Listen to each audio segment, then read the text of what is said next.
What is it about bad boys that make women go crazy? What kind of men are bad boys? What's the big deal about them? Why are they jerks as well? And why do nice guys finish last? Why do women are repelled by nice guys? Welcome to the Nice Guys Show. I'm your host, Faisal Kokar, and I'm joined with Ari and Chuck, two bad boys, possibly bad boys. Three of us are dedicated to helping men evolve. Now, in this podcast, we're going to be exploring, what are bad boys? What are the traits that women find really attractive? Is it healthy? Is it unhealthy? What kind of women are attracted to bad boys? And also a really important question. If you're a recovering nice guy, do you need to become a bad boy? Chuck, are you a bad boy?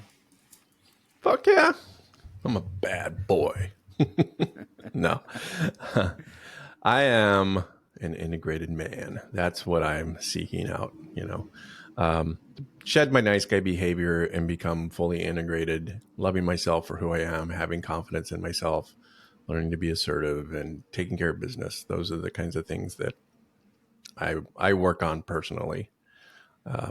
So yeah, I guess I am a bad boy in that way that I'm bad. I'm bad in a good way of overcoming my nice guy stuff, let's say. All right, Ari, are you as bad as Chuck? Are you a bad boy? I'm not as perfect as Chuck. No, I feel like constitutionally, I'm just not a bad boy. Like I'm someone who likes to stick to my word and not just be flaky. I'm not saying I'm perfect, but I don't have that brashness that a typical bad boy does. At least not most of the time. When you guys were growing up, did you, at school or something, college, were they the typical guys who always got the girls, and the girls were complaining about them, but yet they just kept going back to them as well? Yeah, did you have those experiences? Do you remember the guys? What were they like?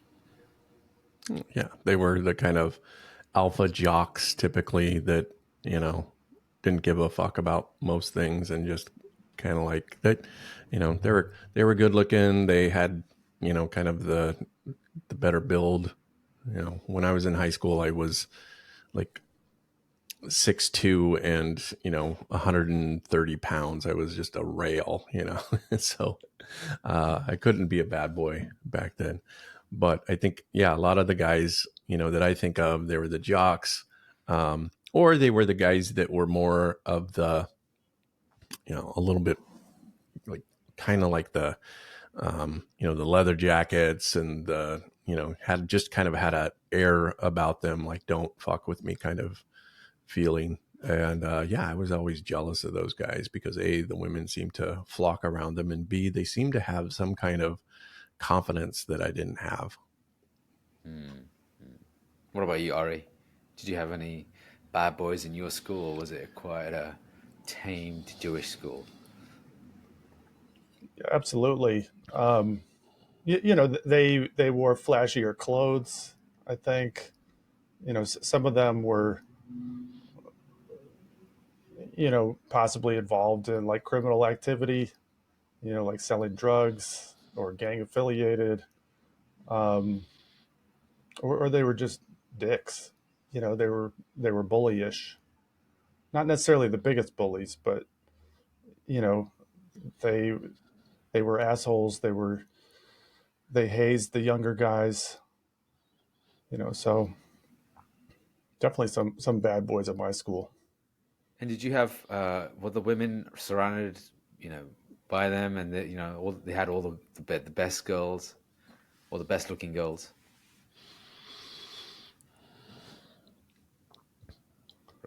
Of course, They did. you know Yeah.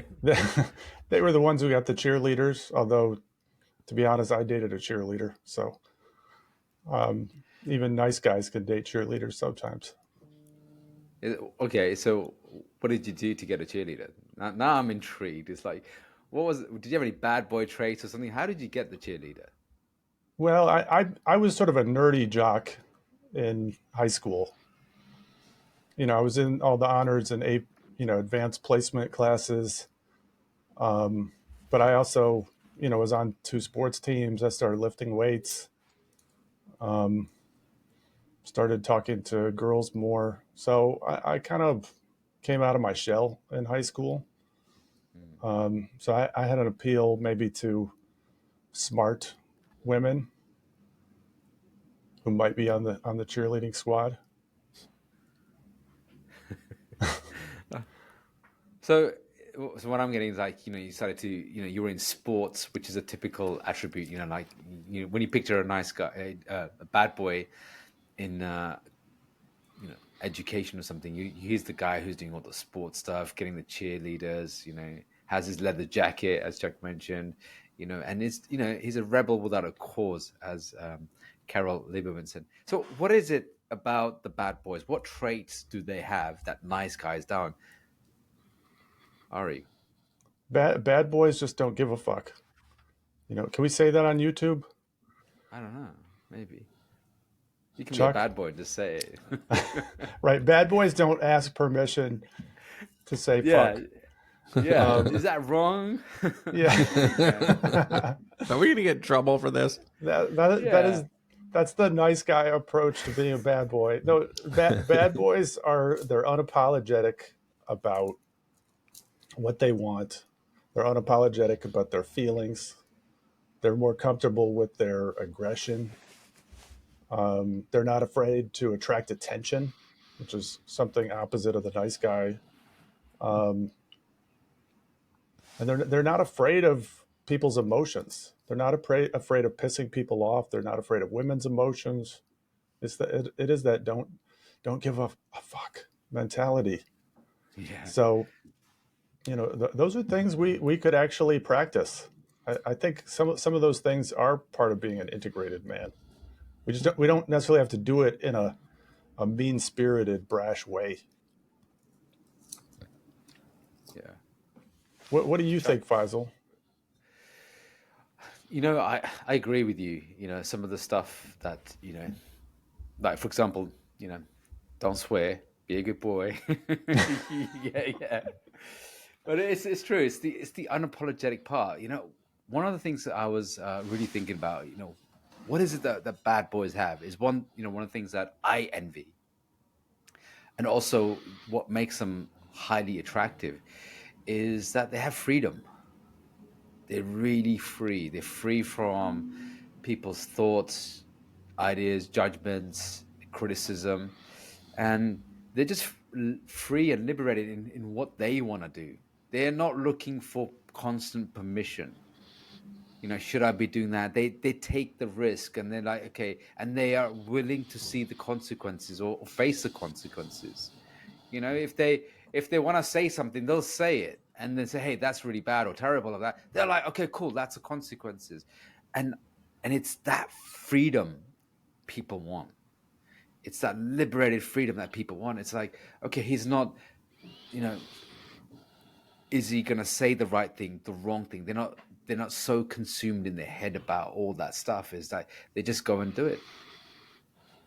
And I think that's one of the most appealing things about bad boys. This is what women want, is they want that free, and they're like, okay, he's so free. I want to just jump on his bike wherever he goes. He'll break the rules, whatever it is, but he'll march to the beat of his own drum.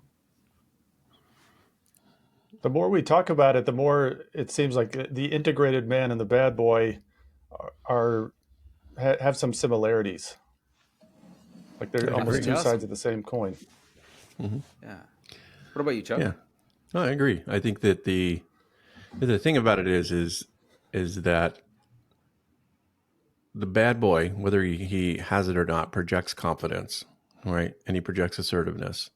And those two qualities are attractive to the feminine because the feminine is attracted to whoever's going to bring her safety, security, is going to be, give her the best, lifestyle, those kind of things. And so the bad boy, because he's confident, he projects confidence, because he's assertive, he goes after what he wants, um, unapologetically. she automatically sees those things as creating safety for her. Because if he does that for himself, then maybe she'll do that. He'll do that for her as well. And I think that, the nice guy fundamental belief is we're not lovable and acceptable just the way that we are. That creates this insecurity in us. The insecurity then is projected and says, I don't know how to take care of myself. How can I take care of you? And that's unattractive to the feminine. But as you become more and more integrated, as you become more and more self aware, love yourself more, you get rid of that toxic belief that I'm unlovable and unacceptable the way that I am. And you flip that to, I am lovable. I love myself. I want to be friends with myself if I met myself on the street. Then you end up projecting that. And it's that energy, I think, that you bring to any given situation that then creates the attraction. Now, one of the things Glover talks about in his Dating Essentials for Men is that women need tension in order to feel attraction and attachment. All right. One of the things that an integrated man is not afraid of is attention to himself or attention to his partner. And when we bring attention into our life, so I don't give a fuck, I'm just doing me, that might bring attention to yourself. That also creates the tension that the feminine needs in order to feel attracted and attached. So I think that the integration piece of it is, once you become integrated, you end up taking on those qualities of what might be considered a typical bad boy, but you're doing it in a way that's really authentic and a way that fits within your own integrity. And I think that's what becomes attractive eventually. Yeah. See, bad boys do the attraction part really well. Mm. I call the bad boys, they're like, the nice guys like lettuce, really boring, right? Right. And I call the bad boys, they're like chocolate. As soon as Yeah. she takes one bite, she just wants more and more and more. And that's what creates chemistry for her, because he's not boring. He creates that tension. He's okay to, bad boys are a challenge, right? That's what they are. They're a challenge. Whereas nice guys are challenged by attraction, Mm-hmm. by women. So they're a challenge, and because they're so free, one of the things that women always complain about, I have women like, oh, just he's such a bad boy, but I just can't get enough of him, and she wants to lock him down, and that's one of the things that women find a real complaint is like, I can't attain him. Whereas I remember, Chuck, one of the podcasts, you said, how do you know if a nice guy's on a second date? Well, the removal van is outside, right? He's ready to move in, give up everything. Whereas, yeah, right? Whereas a bad boy, he's not going to give up anything of what he wants. He puts himself first. Yeah. And that's Mm-hmm. the part where he's really good at attraction. Now, where, he's great at, creating mystery, the unknown, the risk taking, all of these things that women find erotically arousing, the erotic part he does really well. Where he does fall down is the intimate part, the relationship part, because he'll show up avoidant. He won't have that real deep conversation, which is purposeful rather than, oh, this doesn't suit me. He'll avoid the responsibilities that he needs to do as a father, maybe a responsibility he needs to do as a man, a brother or a sister. He'll avoid those ones because he'll be focused so much on what he needs. He's so self-absorbed. He's like me, and he tends to attract those women as well. Now, you talked about the integrated man.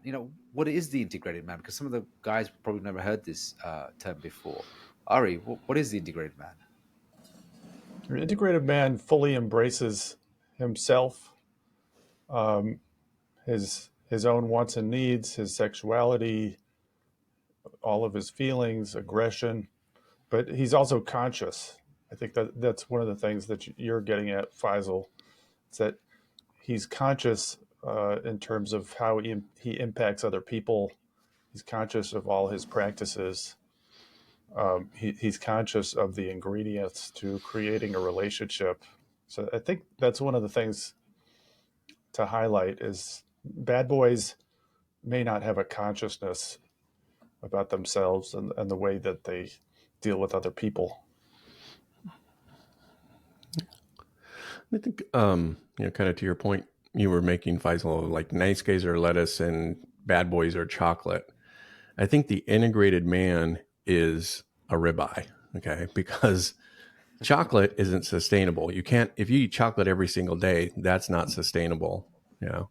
And so the ribeye is like, it's delicious, it's thick, it's, you know, it's just like, oh, let's have ribeye. You know, you could have that every day and it would keep It you would raise going. your It would, cholesterol, but okay, maybe. But, you know, if you're says the on nice the, guy.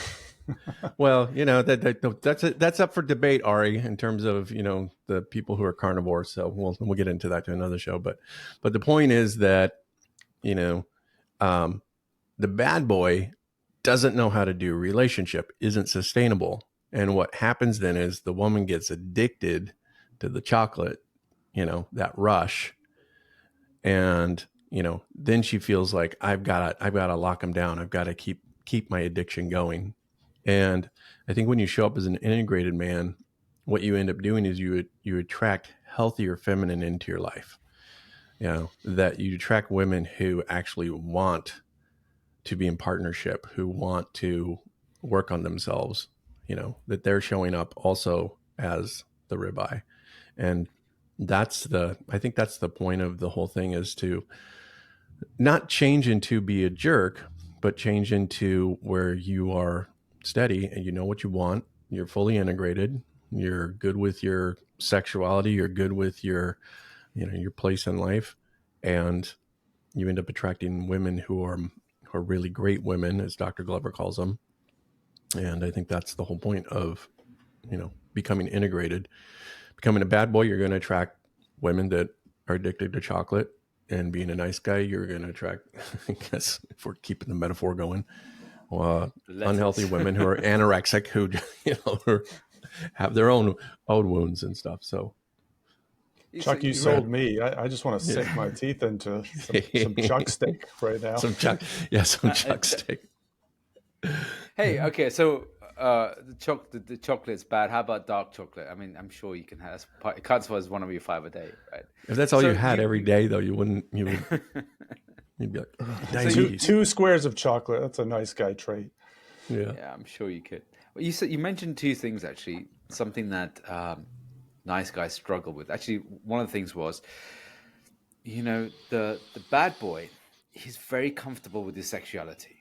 You know, he's comfortable the fact that he doesn't carry a tremendous amount of sexual shame. He knows he's sexual. He knows that he sexually wants women, and he doesn't hide that. And I think that's such an important thing, that a lot of nice guys that say, "Hey, I don't want to be labeled as a jerk, the perv, the creep, or something like that." So what nice guys a lot of do is they suppress their sexuality.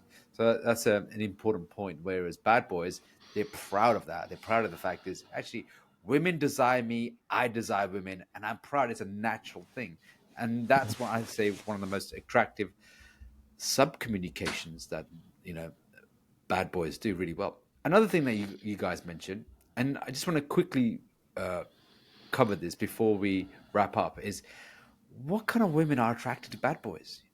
What are they? Ari, what kind of women are attracted to bad boys and become addicted to bad boys, become addicted to that chocolate? Well, I think a lot of women are attracted to bad boys, to be honest. But the ones who get addicted to bad boys and who date bad boys exclusively are often kind of toxic themselves. You know, they're overly focused on their physical appearance. Maybe they're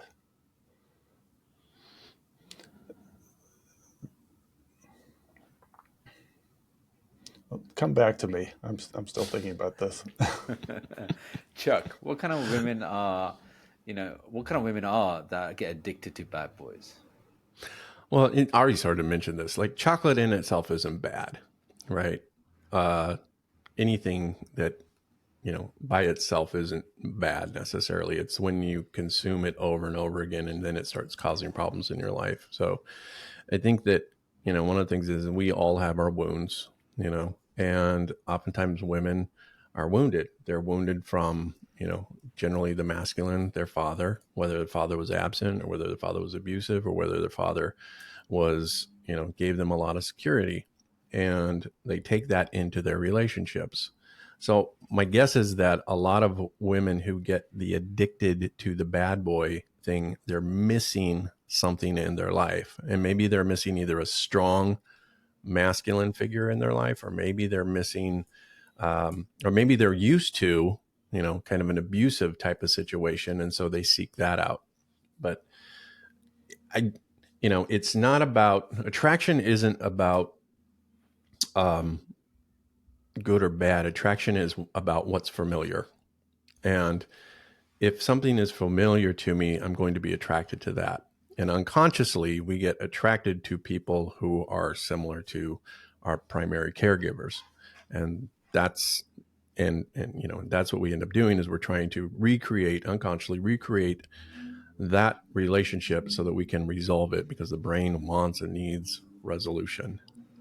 So that's kind of more about, I think, a psychological aspect of it, of why women, as in some women, get addicted to the bad boys.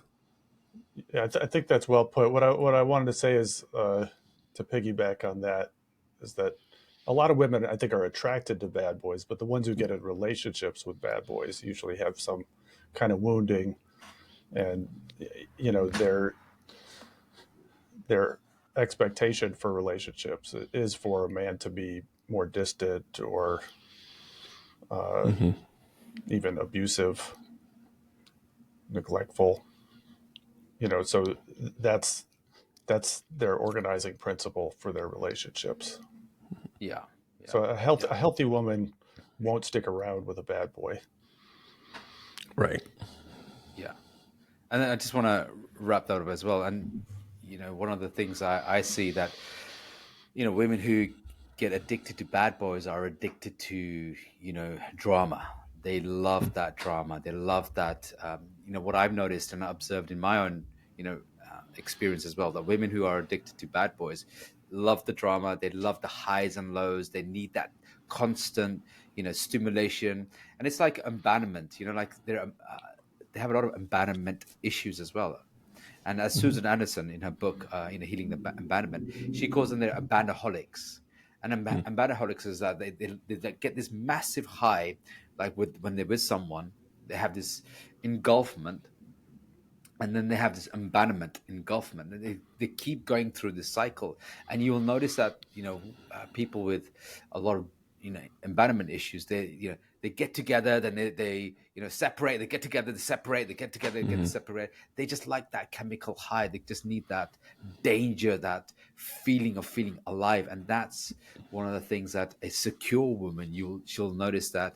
A mature woman, secure woman will notice that, actually, I don't need those chemical highs and lows, and she's quite settled. And what I notice about secure attachment is usually quite tame. It's quite solid and boring to what I sort of abandonaholic.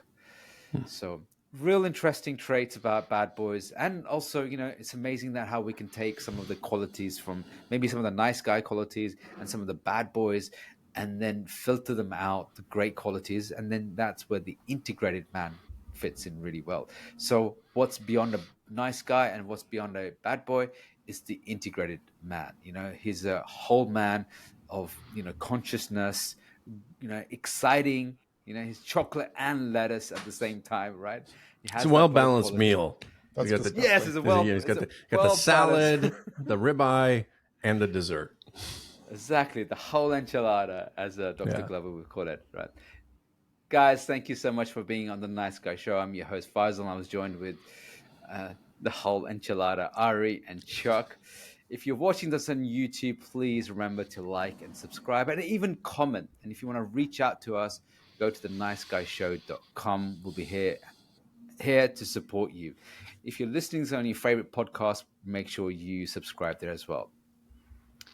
Now, if you like this podcast, check out another podcast. It's podcast number 29, Evolving Beyond the Nice Guy, Becoming the High Value Man.